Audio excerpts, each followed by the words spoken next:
The morning sun cast long shadows across the military base hospital as Sarah Martinez adjusted her nurse's cap for what felt like the 100th time that day.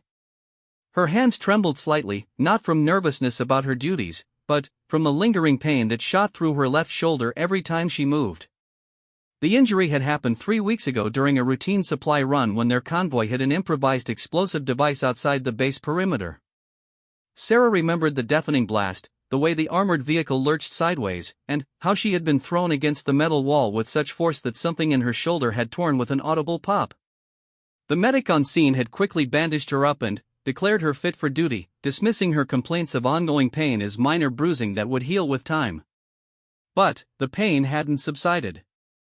If anything, it had grown worse, spreading down her arm and making even simple tasks like lifting medical supplies or helping patients sit up and exercise in gritted teeth and hidden winces. Every morning, she applied extra concealer under her eyes to hide the dark circles that came from sleepless nights spent trying to find a comfortable position that didn't aggravate the injury. The base hospital was understaffed, as most military medical facilities were during wartime. The senior medical officer, Colonel Richards, ran the facility with military precision but little patience for what he considered minor complaints. He was a man who had served in 3 different conflicts and believed that pain was merely a state of mind to be overcome through discipline and duty. When Sarah had first approached him about her persistent shoulder pain, requesting an X-ray or MRI to determine the extent of her injury, Colonel Richards had barely looked up from his paperwork. His response was swift and dismissive. "Nurse Martinez, we have soldiers coming in here with missing limbs and life-threatening injuries. A little shoulder discomfort is hardly worthy of our limited medical resources. Take some ibuprofen and carry on with your duties."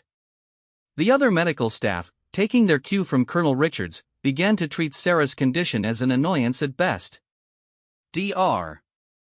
Thompson, the head physician, would roll his eyes whenever Sarah mentioned her pain during shift briefings. "There goes Martinez again with her phantom injury," he would mutter to the other doctors, loud enough for everyone to hear. The nursing staff wasn't much better. Some of her colleagues, already overwhelmed with their own responsibilities, saw Sarah's continued complaints as attention-seeking behavior. "We're all tired and sore," complained Nurse Patricia Williams during one particularly difficult shift.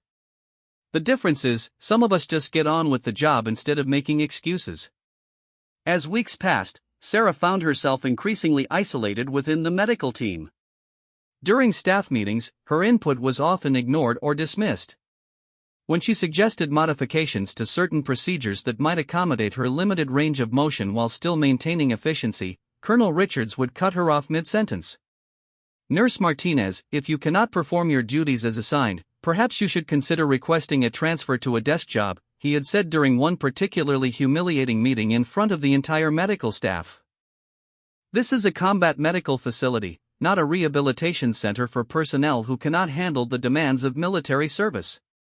The comment stung deeply, not just because of its dismissive tone, but because Sarah had joined the military specifically to serve in combat medical roles. She came from a family with a long tradition of military service. Her father had served as a combat medic in Vietnam, and her brother was currently deployed with a special forces unit. Military service wasn't just her career, it was her calling. Despite the constant pain and the growing hostility from her colleagues, Sarah continued to perform her duties with the same dedication she had always shown. She worked double shifts when needed, volunteered for the most difficult assignments, and never let her personal discomfort interfere with patient care. If anything, she worked harder than before, as if trying to prove that she wasn't malingering or seeking special treatment. But the physical toll was becoming impossible to ignore. Simple tasks like changing 4 bags required her to use both hands and careful maneuvering to avoid triggering the sharp, shooting pain that would sometimes leave her breathless. She had developed a technique of bracing herself against medical equipment when the pain was particularly severe, disguising the movement as routine positioning. One particularly busy evening, the hospital received multiple casualties from a roadside bombing. The emergency room was chaos, with medical staff rushing between patients, trying to stabilize the wounded before surgery. Sarah was assigned to Trauma Bay 3, where a young soldier had arrived with multiple shrapnel wounds and significant blood loss. As she reached across the patient to adjust the monitor leads, a wave of pain so intense it was nauseating shot through her shoulder and down her arm.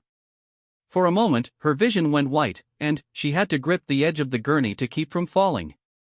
The injured soldier, despite his own critical condition, noticed her distress. "Hey, you okay, nurse?" he asked weakly, his concern genuine despite his own pain. Before Sarah could respond, Dr. Thompson appeared at her elbow, having witnessed the entire episode. Instead of showing concern for her obvious distress, his expression was one of irritation and disgust. "Nurse Martinez, step away from the patient immediately," he ordered sharply. "If you cannot handle the physical demands of emergency care, you have no business being in this trauma bay." Sarah felt her face burn with embarrassment as other medical staff turned to look. The patient she had been treating looked confused and worried, not understanding why his nurse was being berated while he lay bleeding on the gurney. "Doctor, I can continue," Sarah said quietly, trying to maintain her professional composure despite the public humiliation. What this patient needs is a nurse who isn't going to collapse while providing care," Dr. Thompson interrupted. "Report to Colonel Richards' office immediately. I'm documenting this incident as inability to perform assigned duties due to ongoing personal health issues." As Sarah left the trauma bay, she could hear the whispered conversations of her colleagues, their voices carrying a mixture of gossip and judgment. Some expressed sympathy, but most seemed to agree with the assessment that she was becoming a liability to the medical team. The walk to Colonel Richards' office felt endless. Her shoulder throbbed with each step, and she could feel the curious stares of personnel she passed in the corridors. Word traveled fast on a military base, and, by the time she reached the administrative section, it seemed like everyone knew about the incident in the trauma bay. Colonel Richards kept her waiting outside his office for nearly an hour, a psychological tactic designed to emphasize her position as the subordinate in trouble. When she was finally called in, his expression made it clear that this was not going to be a pleasant conversation. "Nurse Martinez," he began without preamble, "I've received a report from Dr. Thompson regarding your inability to perform your duties this evening. This is the culmination of weeks of complaints, excuses, and, now actual interference with patient care." Sarah stood at attention, fighting the urge to favor her injured shoulder. "Sir, I understand there was an incident, but you were able to what? Endanger a patient because of your ongoing health complaints?" Colonel Richards' voice rose slightly. "I've been patient with your situation, more patient than I should have been.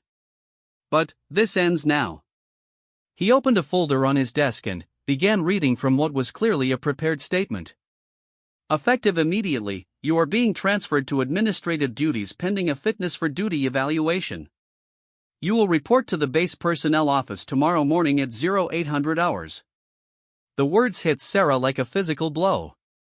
Administrative duties were essentially a dead-end assignment, the kind of posting given to personnel who were considered unable or unwilling to perform their primary military occupational specialty. It was professional exile, and everyone on the base would know exactly what it meant. "Sir, I request permission to speak freely," Sarah said, her voice steady despite the turmoil she felt inside.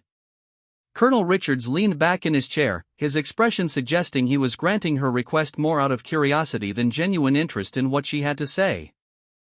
"I have served in this medical facility for 18 months without a single negative evaluation," Sarah began. "My injury occurred in the line of duty while serving this unit. I have continued to perform my responsibilities despite ongoing pain because I believe that dedication to duty and patient care were the values this medical team upheld." She paused, gathering her courage for what she knew would be her final statement as an active member of the medical team. "I am not requesting special treatment or seeking to avoid my responsibilities. I am asking for the same medical evaluation and care that would be provided to any other service member who sustained an injury in the line of duty. If that makes me unsuitable for service in your opinion, then I accept the consequences of your decision." Colonel Richards listened to her statement with visible impatience, his fingers drumming on the desk as she spoke. When she finished, he closed the folder with a sharp snap. "Nurse Martinez, your dedication is noted. However, dedication without capability is of no use to this unit or to the patients we serve. Your transfer to administrative duties stands. Dismissed." As Sarah left the office, she realized that her military medical career, the profession she had worked years to qualify for and had dreamed of since childhood, was effectively over. The injury that had begun as a physical trauma was now becoming a complete destruction of her professional life and military identity. That night, alone in her quarters, Sarah sat on the edge of her bunk and tried to process what had happened. The pain in her shoulder was as intense as ever, but it was now accompanied by a deeper ache of professional rejection and personal failure. She had been trained to help others, to provide medical care under the most challenging conditions, and now she was being told she was unfit for the very profession she had dedicated her life to pursuing.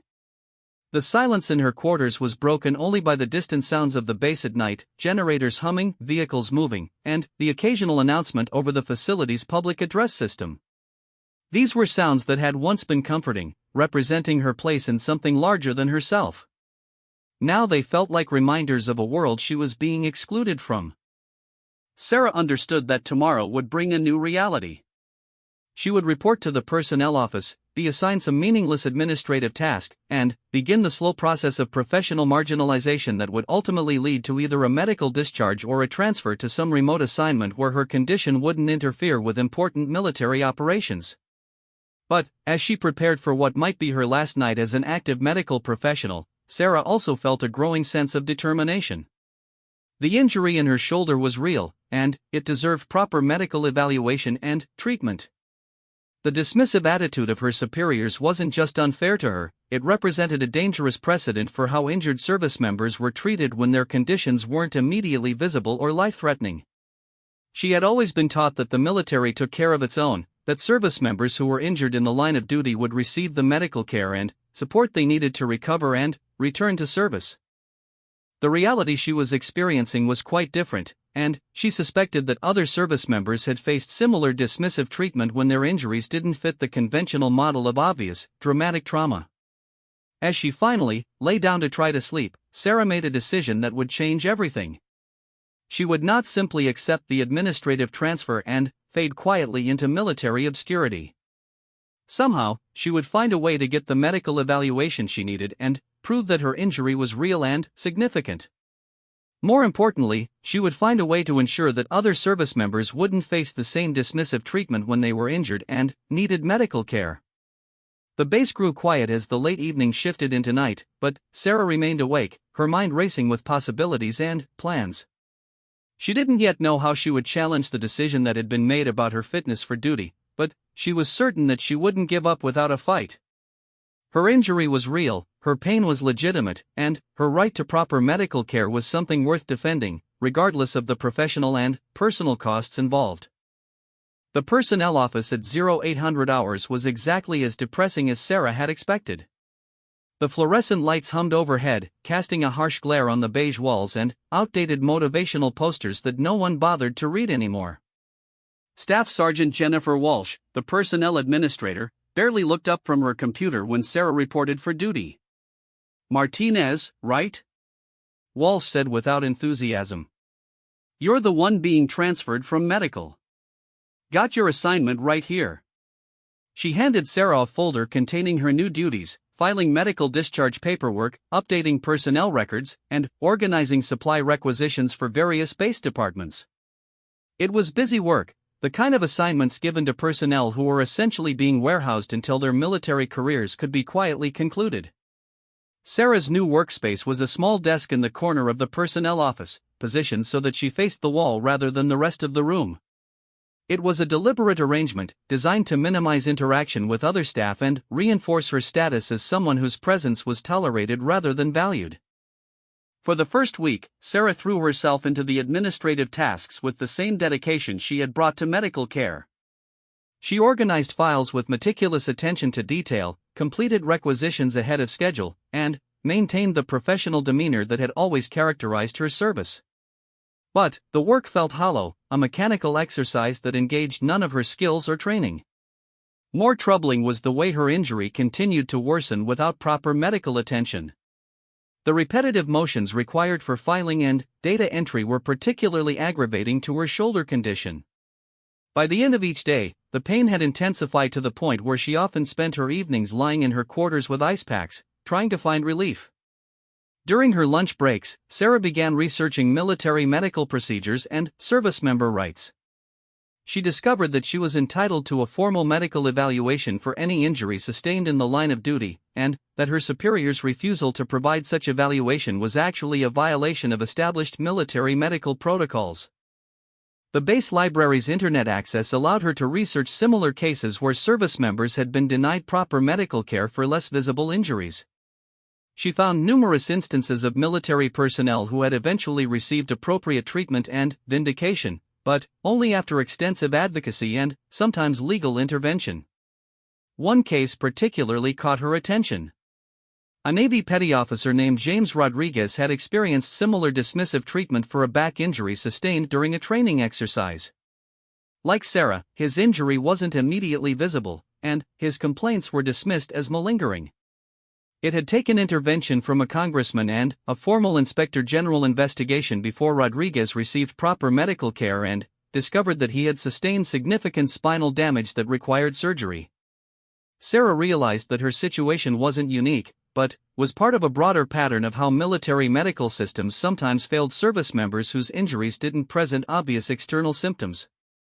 This knowledge was both encouraging, because it meant there were precedents for successful advocacy, and disturbing, because it revealed how many service members had probably suffered similar treatment without resolution. After 2 weeks of administrative duties, Sarah decided to take formal action.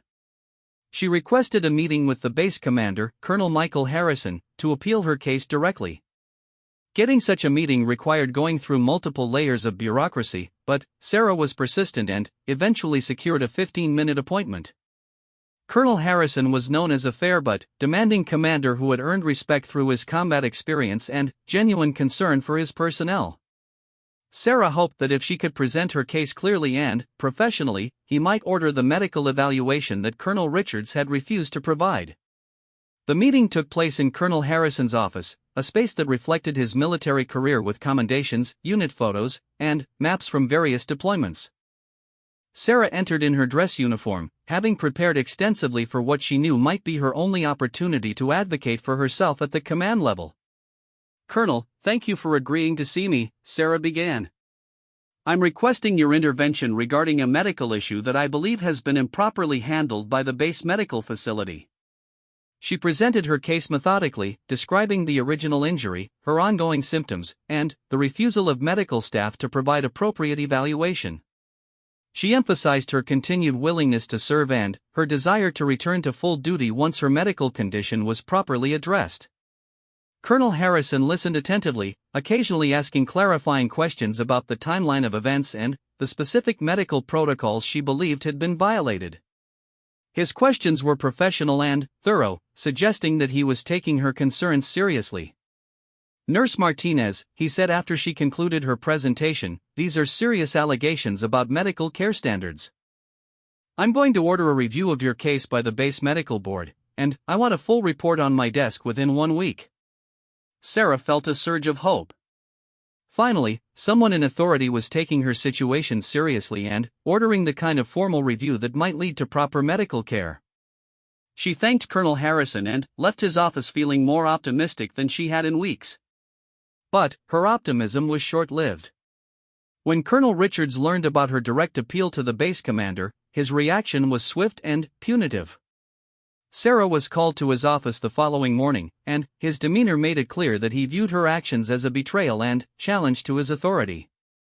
"Nurse Martinez," Colonel Richards said without preamble, "I understand you've been making allegations about medical care standards to the base commander.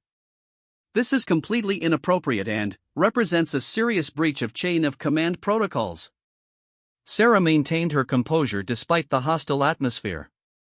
"Sir, I followed proper procedures in requesting a meeting with the base commander. I presented factual information about my case and requested a formal review. What you did," Colonel Richards continued, "was undermine this medical facility's reputation and operations by making unfounded complaints to higher authority. This kind of behavior is exactly what I would expect from someone seeking to avoid military responsibilities through false medical claims." The accusation was devastating. Colonel Richards was essentially accusing her of malingering and dishonesty, charges that could result in disciplinary action and potentially criminal charges under military law. Sarah realized that her attempt to seek proper medical care had now escalated into a direct conflict with her chain of command. "Sir, I am not making false claims," Sarah responded firmly. "I sustained a legitimate injury in the line of duty, and I am requesting the medical evaluation that is my right as a service member."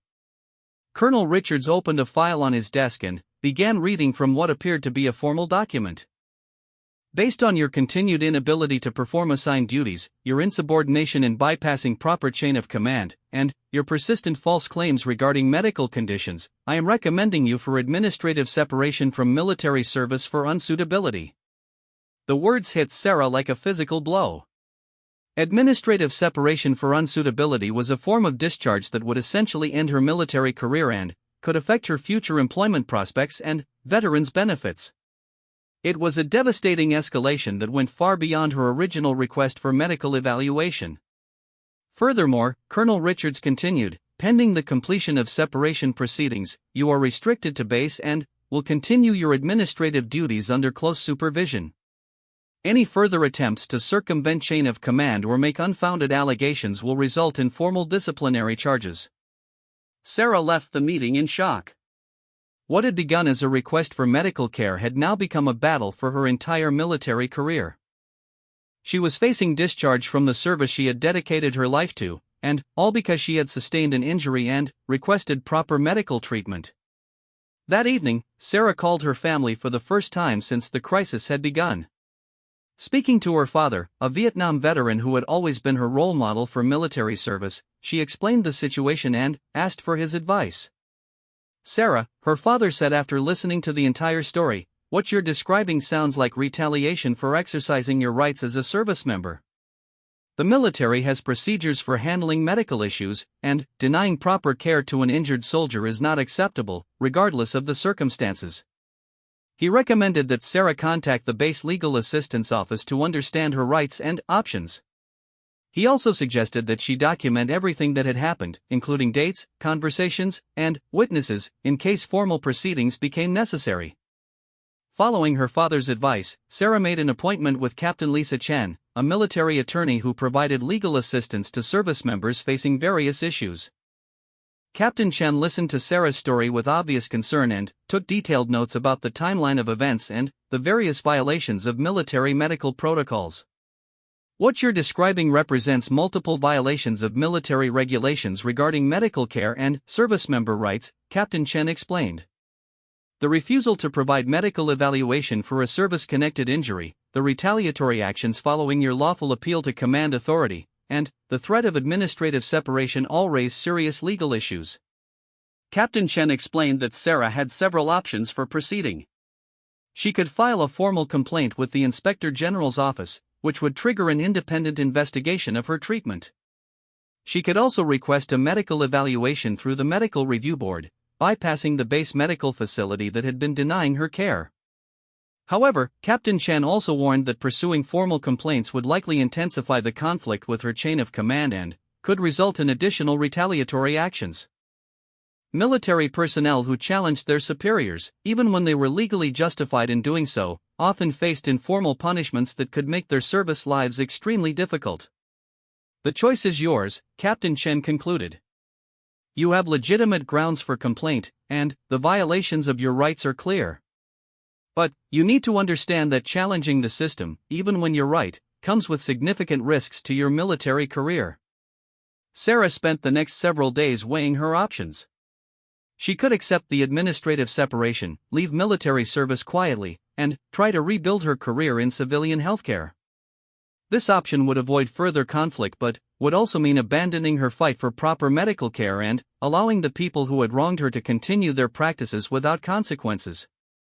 Alternatively, she could fight the system through formal complaints and legal challenges. This path might eventually vindicate her and result in proper medical care, but it would also mean months or years of conflict, uncertainty, and potential retaliation. As she considered her choices, Sarah thought about the other service members who might face similar situations in the future. If she accepted the administrative separation without challenge, it would send a message that injured personnel could be dismissed and discarded when their medical needs became inconvenient. But, if she fought and won, it might establish precedents that would protect other service members from similar treatment. The decision came to her during a particularly painful night when her shoulder injury made sleep impossible. As she lay in her bunk, fighting waves of pain that seemed to radiate throughout her entire upper body, Sarah realized that her fight was about more than just her own career or medical care. It was about the principle that the military should keep its promise to care for service members who were injured while serving their country. The next morning, Sarah returned to Captain Chen's office with her decision. She would file formal complaints with the Inspector General's office and request a medical review board evaluation. She would challenge her proposed administrative separation and fight for her right to proper medical care and fair treatment. "I understand the risks," Sarah told Captain Chen, "but I also understand that if I don't fight this, other service members will face the same treatment. The military taught me that some things are worth fighting for, and this is one of them." Captain Chen smiled, the first genuinely positive response Sarah had received from a military official in weeks. "Then, let's get started. We have a lot of work to do, and the people you're challenging have significant power and influence. But you have the law and military regulations on your side, and sometimes that's enough to make a difference."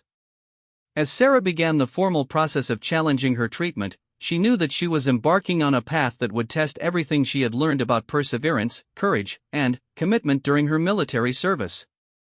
The outcome was uncertain, but, for the first time since her injury, she felt like she was fighting for something meaningful rather than simply trying to survive each day.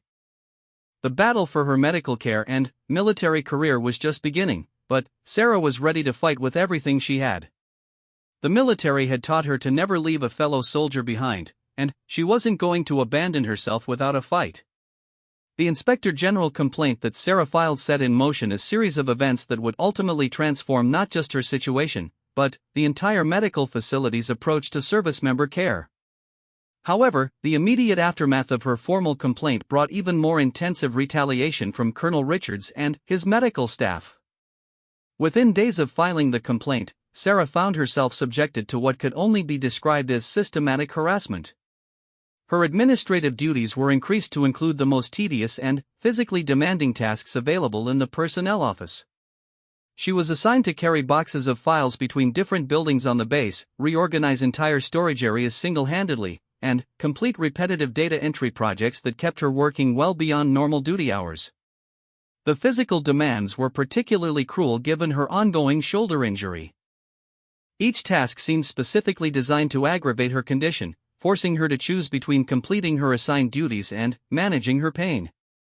When she struggled with particularly heavy lifting or repetitive motions, her supervisors would make pointed comments about her fitness for military service. Staff Sergeant Walsh, who had initially been neutral in her dealings with Sarah, now seemed to take pleasure in assigning the most difficult tasks. "If you're going to stay in the Army, Martinez, you need to prove you can handle Army work," she would say while handing Sarah yet another physically demanding project. But the professional harassment was only part of what Sarah was experiencing. Word of her Inspector General complaint had spread throughout the base, and many of her fellow service members now viewed her with suspicion and hostility. Military culture placed tremendous value on unit cohesion and loyalty to leadership, and Sarah's formal challenge to her chain of command was seen by many as a betrayal of these fundamental values. In the dining facility, conversations would stop when Sarah entered, and tables that had previously welcomed her company suddenly became full when she approached with her meal tray. Some of her former colleagues from the medical facility would actively avoid her, crossing to the other side of corridors to avoid chance encounters. The isolation was particularly difficult because Sarah had always prided herself on being a good soldier and team player. She had never been involved in conflicts with authority or fellow service members, and the sudden transformation from respected colleague to base pariah was emotionally devastating. Captain Chen continued to work on Sarah's case, but the legal process moved slowly through military bureaucracy. The Inspector General's office acknowledged receipt of the complaint and assigned an investigator, but they warned that a thorough investigation could take several months to complete. In the meantime, Sarah was expected to continue her duties and endure whatever treatment her chain of command deemed appropriate. 3 weeks into this ordeal, Sarah learned that something significant was about to happen at the base. General Patricia Thompson, a 3-star general and the commanding officer for the entire Regional Medical Command, was scheduled to conduct an unannounced inspection of base operations. Such visits were rare and usually indicated that higher command had concerns about how a particular facility was being managed. General Thompson had a reputation throughout the military medical community as a reformer who was passionate about improving healthcare for service members. She had risen through the ranks as a nurse herself, eventually becoming one of the highest-ranking medical officers in the Army. Her career had been marked by initiatives to improve standards of care and advocacy for service members who had been failed by military medical systems. The announcement of her impending visit sent Colonel Richards and his staff into a frenzy of preparation. The medical facility was cleaned and organized with military precision, records were updated and made readily available, and staff schedules were adjusted to ensure that only the most competent and reliable personnel would be on duty during the inspection. Ironically, Sarah's administrative transfer meant that she was assigned to help prepare briefing materials for General Thompson's visit. As she compiled reports and organized files, she had access to information about various medical cases and treatment protocols that she had never seen during her time as a clinical nurse. What she discovered in these files was deeply disturbing. Sarah found multiple cases of service members who had been denied appropriate medical care for various injuries and conditions. There were documented instances of personnel who had requested specialist consultations that were never approved, soldiers who had been given administrative duties instead of proper medical treatment, and cases where service members had been processed for administrative separation rather than receiving the medical evaluations they had requested. The pattern was clear and systematic. The base medical facility, under Colonel Richards' leadership, had developed a practice of minimizing medical care costs by discouraging service members from pursuing thorough evaluations and treatments. Personnel who were persistent in requesting care were often labeled as malingerers or troublemakers, and their cases were handled through administrative rather than medical channels. Sarah realized that her own case was not an isolated incident but part of a broader problem that had been ongoing for months or possibly years. The files she was reviewing represented real people whose health and military careers had been damaged by the same dismissive attitude that she had experienced.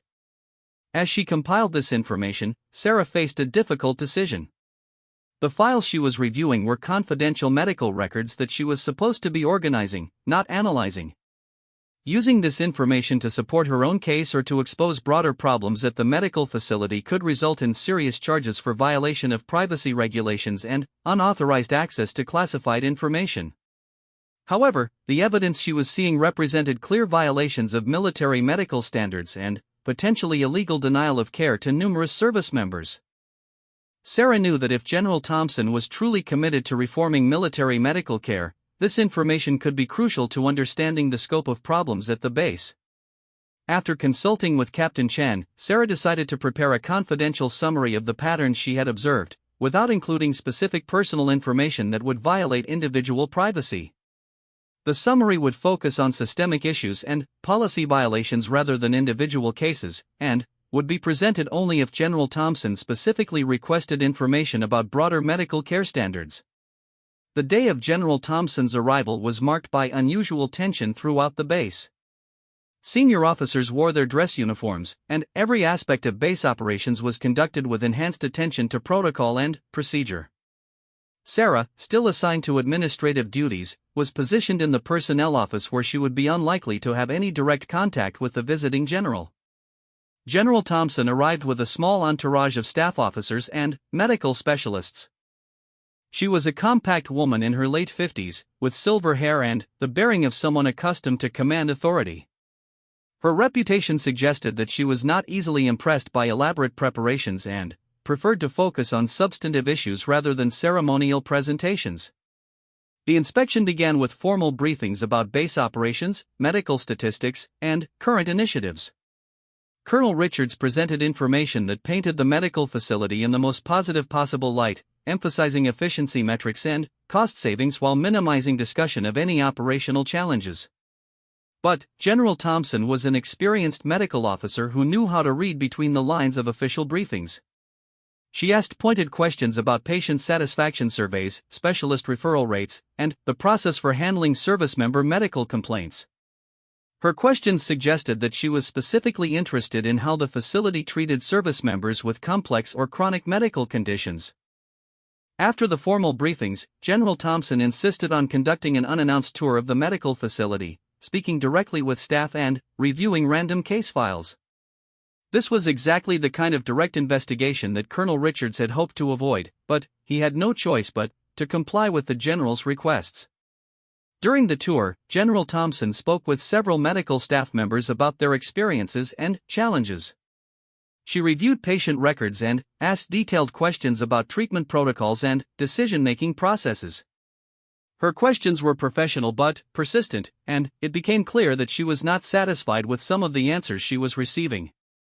The tour concluded with a visit to the personnel office, where General Thompson wanted to review administrative procedures for handling medical cases. Sarah was working at her desk when the general and her entourage entered the office, and she stood at attention as protocol required. General Thompson's attention was initially focused on Staff Sergeant Walsh, who was explaining the various administrative processes related to medical care. But, as the conversation continued, Sarah noticed that the general was observing her with what seemed like particular interest. After several minutes of discussion with Staff Sergeant Walsh, General Thompson approached Sarah's desk directly. "Soldier, what is your role here in the personnel office?" Sarah was startled by the direct attention but responded professionally. "Ma'am, I'm currently assigned to administrative duties, organizing medical files and processing various paperwork related to personnel actions." General Thompson studied Sarah's uniform and noticed the medical insignia that indicated her training and background. "You're a combat medic. What brings you to administrative duties instead of clinical work?" The question put Sarah in an extremely difficult position. She was standing in front of the regional medical commander, with Colonel Richards and his staff watching her every word, being asked to explain why she had been transferred from medical duties. Any answer she gave could be seen as insubordination or inappropriate criticism of her chain of command.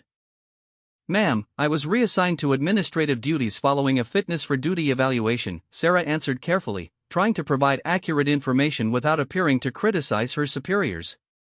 General Thompson's expression suggested that this answer raised more questions than it answered. "And what was the basis for this fitness for duty evaluation?"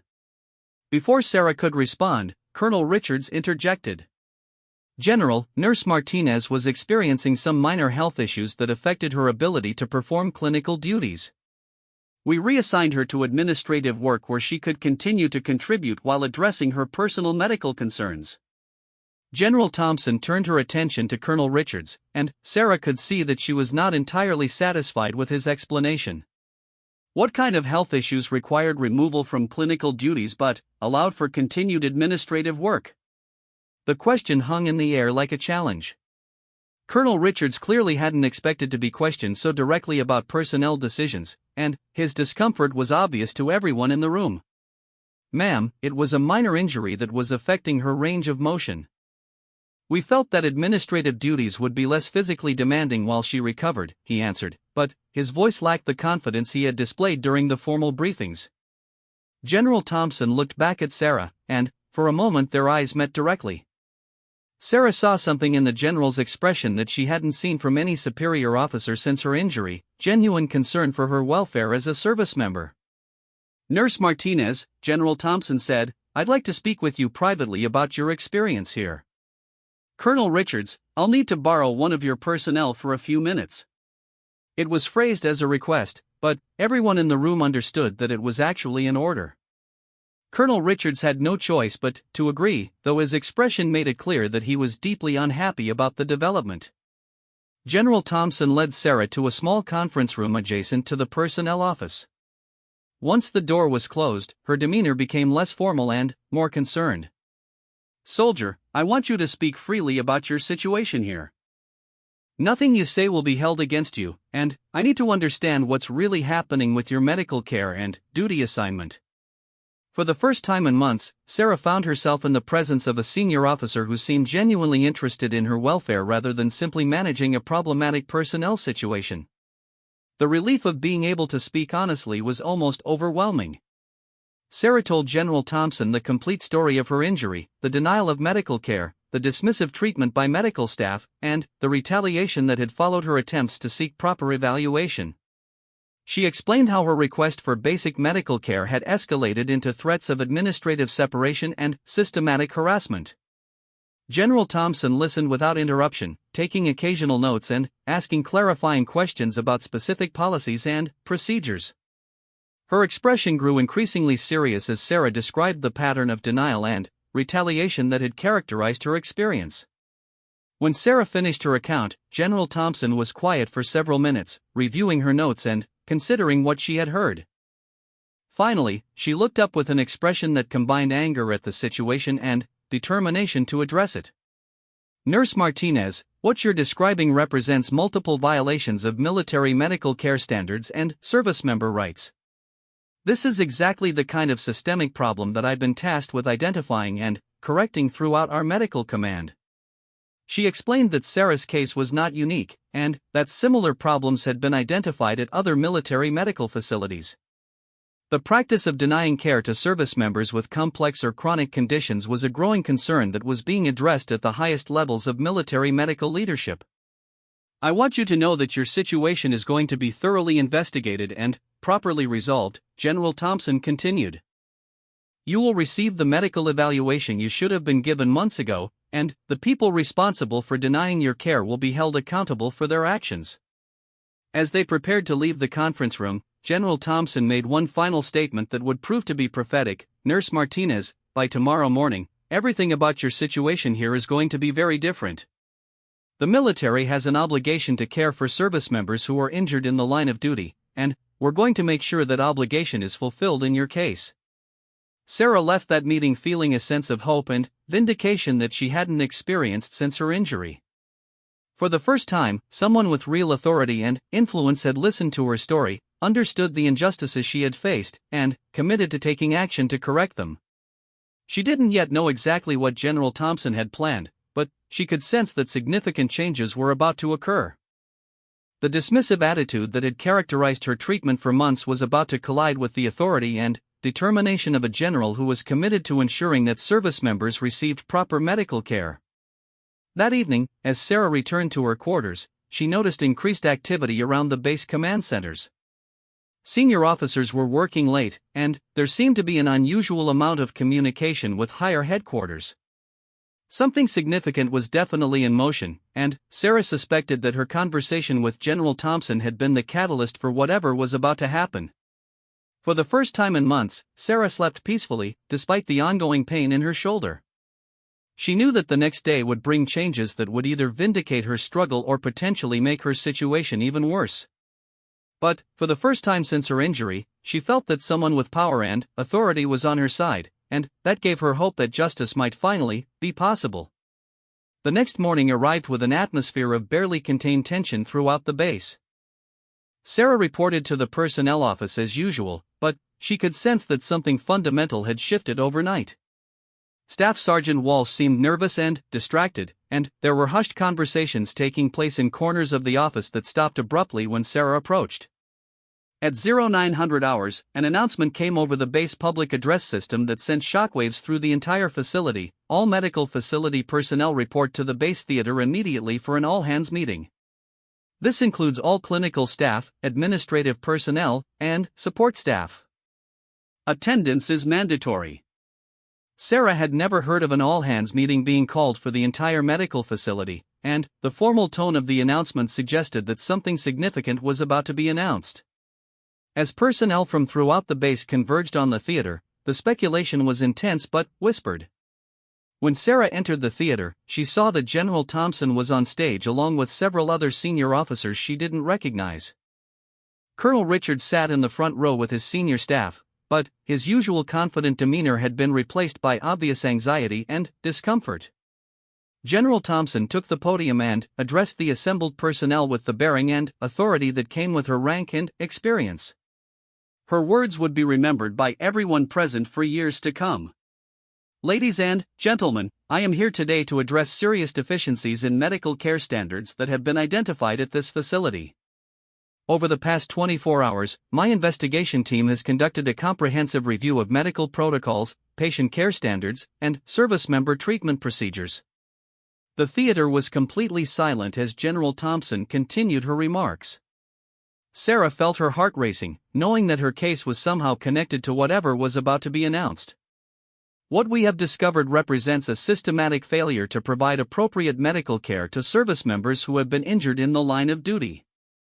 We have identified multiple cases where personnel have been denied proper medical evaluation, where legitimate medical conditions have been dismissed without investigation, and where service members seeking medical care have faced retaliation and harassment. Sarah could see Colonel Richards shifting uncomfortably in his seat, and several other senior medical staff members appeared visibly distressed by the general's statements. These failures represent violations of military medical care standards, service member rights, and basic human decency. They are completely unacceptable and will not be tolerated in any facility under my command. General Thompson then announced a series of immediate changes that would fundamentally transform how the medical facility operated. A new medical review board would be established to evaluate all cases where service members had been denied care or treatment. An independent patient advocate office would be created to assist service members in navigating medical care issues. Most significantly, the entire chain of command for the medical facility would be restructured under new leadership. Effective immediately, Colonel Richards is being relieved of command of this medical facility pending a full investigation of medical care standards and personnel management practices. Lieutenant Colonel Sandra Williams will assume temporary command while we conduct a comprehensive review and implement necessary reforms. The announcement hit the assembled personnel like a thunderclap. Colonel Richards, the man who had dominated the medical facility with his dismissive attitude and rigid hierarchy, was being removed from command in the most public and humiliating way possible. General Thompson wasn't finished.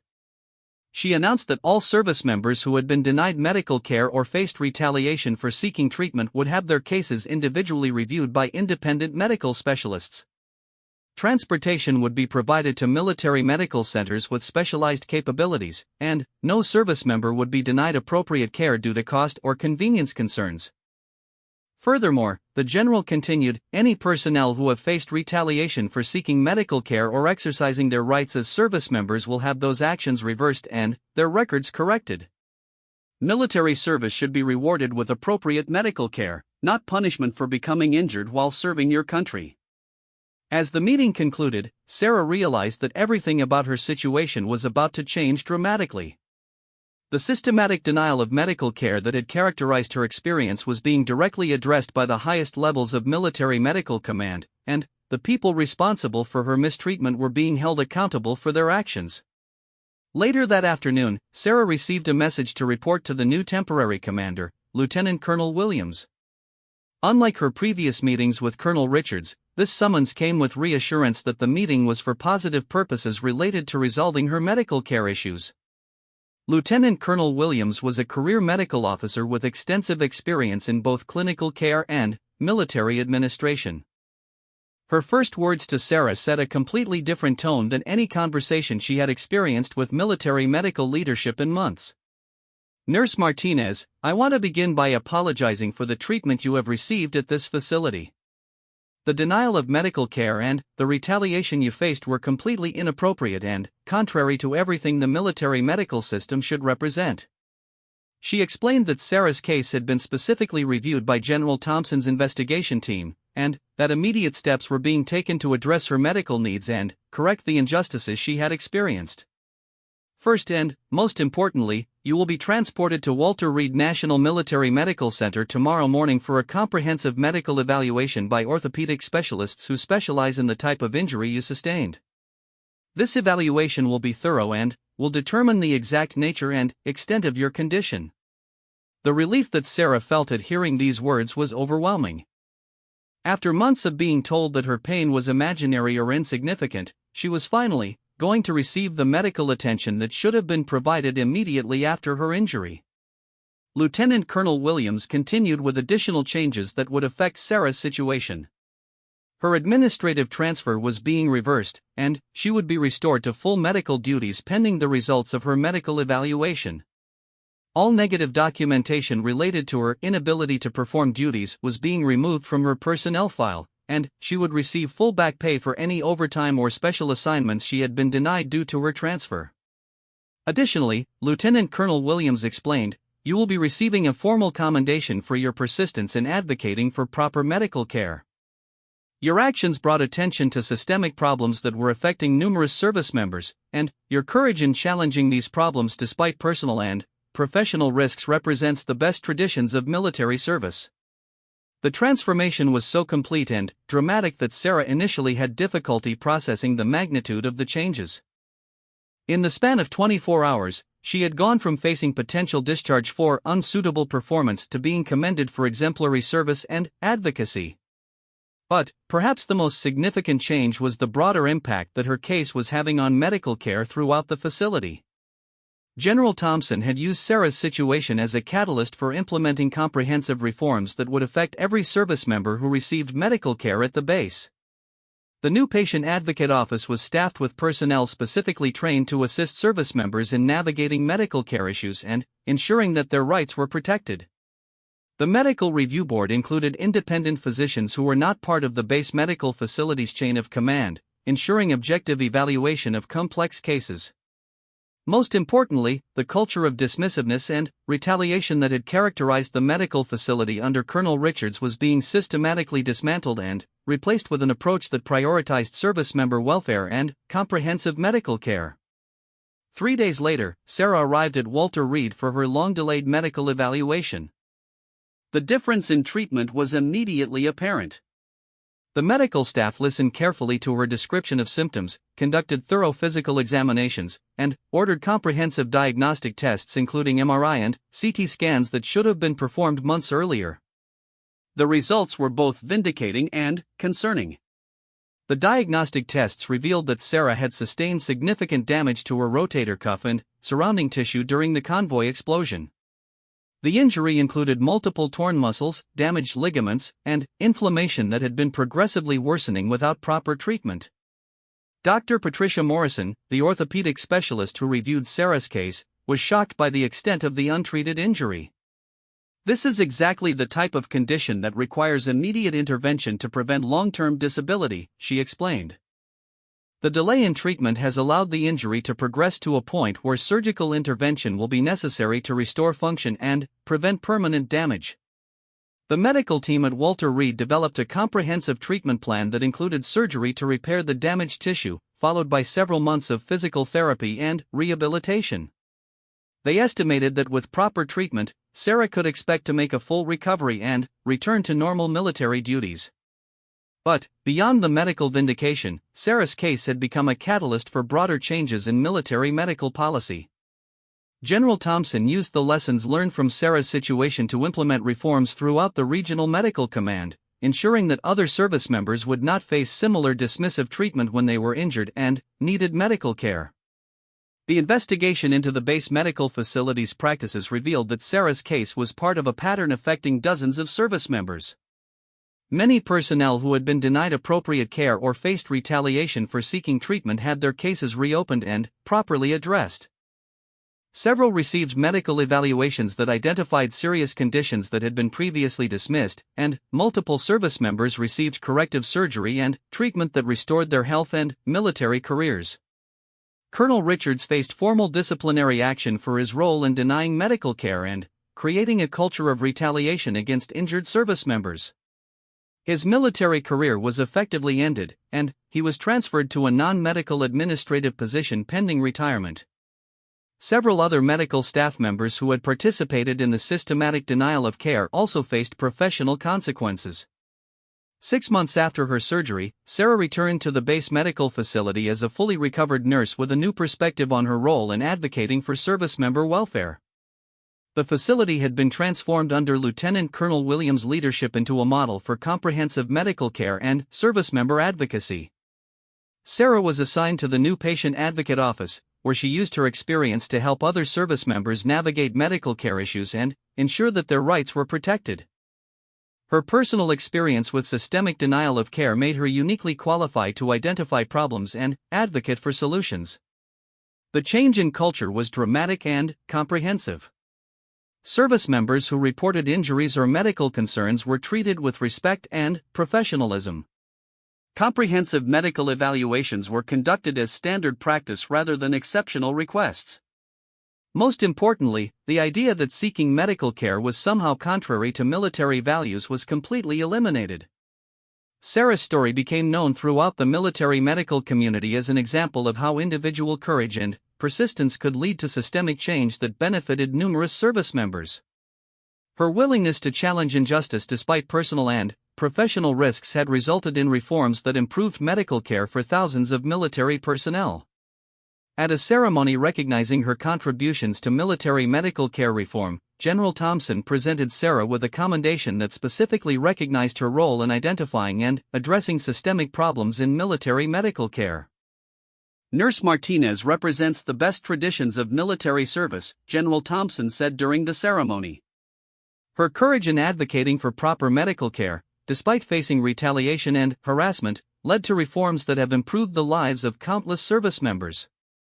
She demonstrated that sometimes the most important battles are fought not against external enemies, but against internal systems that fail to live up to our highest values and commitments. The commendation was meaningful, but Sarah found even greater satisfaction in the changes that her struggle had produced. The medical facility that had once dismissed her injury and threatened her career had been transformed into a center for comprehensive care and service member advocacy. Years later, Sarah would reflect on the experience as a defining moment in her life and career. The injury that had initially seemed like a catastrophic setback had become the catalyst for changes that improved military medical care for thousands of service members. Her willingness to fight for proper treatment, despite enormous personal and professional costs, had demonstrated the power of individual courage to create systemic change. The pain in her shoulder had healed completely, but the lesson she learned about advocacy, justice, and the importance of standing up for what is right would influence her approach to military service and healthcare for the rest of her career. She had learned that sometimes the most important victories are won not on foreign battlefields, but in the fight to ensure that institutions live up to their highest values and commitments to the people they serve. Sarah's story became part of military medical training, used to teach future medical officers about the importance of listening to service members, providing comprehensive care, and creating cultures that support rather than punish personnel who seek medical attention when they are injured. Her case demonstrated that individual courage and persistence, combined with principled leadership willing to address systemic problems, could create lasting change that benefited entire communities of service members.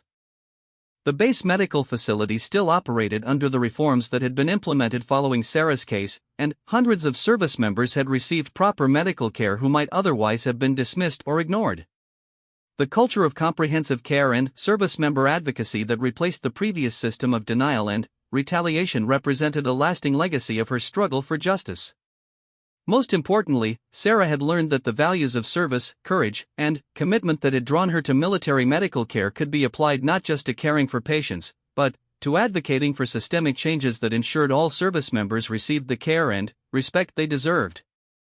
Her injury had led to her greatest contribution to military service, proving that sometimes our most challenging experiences can become the foundation for our most meaningful achievements.